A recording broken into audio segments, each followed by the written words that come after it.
Maja, I'm so excited to see you here. Such an icon, and I have seen so much before, but not in life. I saw you on stage. Can you give us a few of your secret snippets also you used on stage for the audience we have here now, so that they get a little bit of behind the scene and what is really in your mind?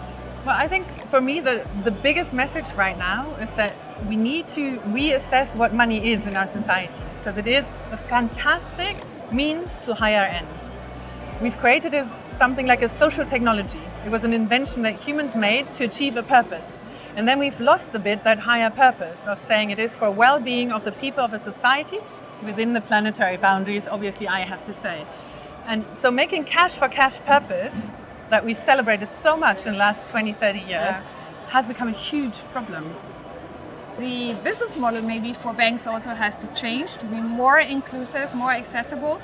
And how do you think this can be achieved? Or what is your, you can say, when you say the tools, what banks, what kind of tools they have to really follow that mission you described? I think I would love to start, because I'm this political economist, right? So we do have a basis of explaining what happens, and that is rooted in subjective value theory. It actually means that everything you're willing to pay is the expression of the value of a particular thing. And now we're at this moment where we see, no, actually it's not the willingness to pay. Latest in ecological terms, it needs for an objective value theory that says if we're not meeting the goals like protecting climate by reducing the emissions, what amount of money can we have in a world that goes tanking basically because of the climate reaction? So the search we have right now from that view is how do we reconnect financial value with real value? So how do we make sure that anything that has a monetary expression of being valuable actually we know has a real social environmental value behind it? And this is where the search is on the Green Deal agenda, the taxonomy, is that try? The ESG reporting, is that try?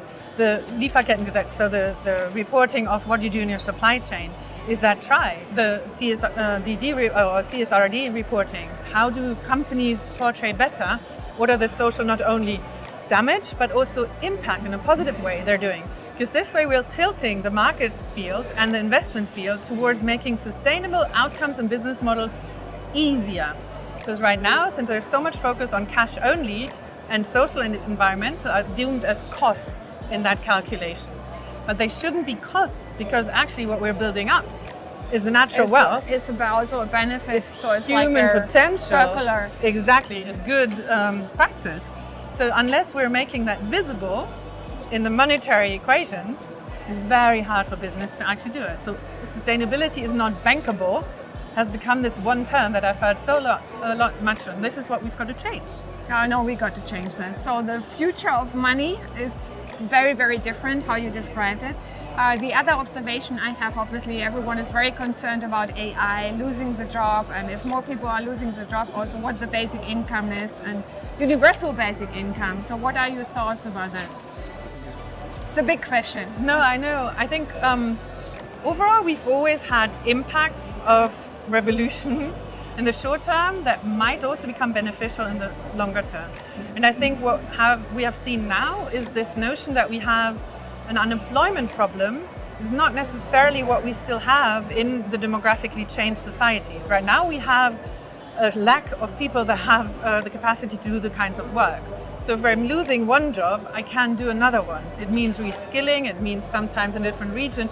But the general idea of I will be without occupation is not necessarily what we see when we see at how many people we would need to enter the workforce right now to run our economy. I completely agree. We need to upskill, we need to reskill, we need more education, and we need to go beyond this fear, you can say.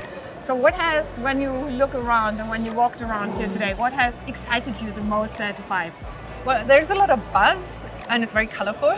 So we do see it's quite different to what the typical banking place would look like. And I just wish for that imaginary space, for that big ask, where do we want to go? What is the purpose of using money and creating money and making it available? How can that serve the biggest challenges and thus breakthroughs of the 21st century? That for me is the motto that I hope is going to be the prime outcome of these 2 days. So banking becoming art to solve the big challenges we have. Thank you very much, Maja. Thank you. It was great meeting you and seeing you first time in person. Thank you for catching up.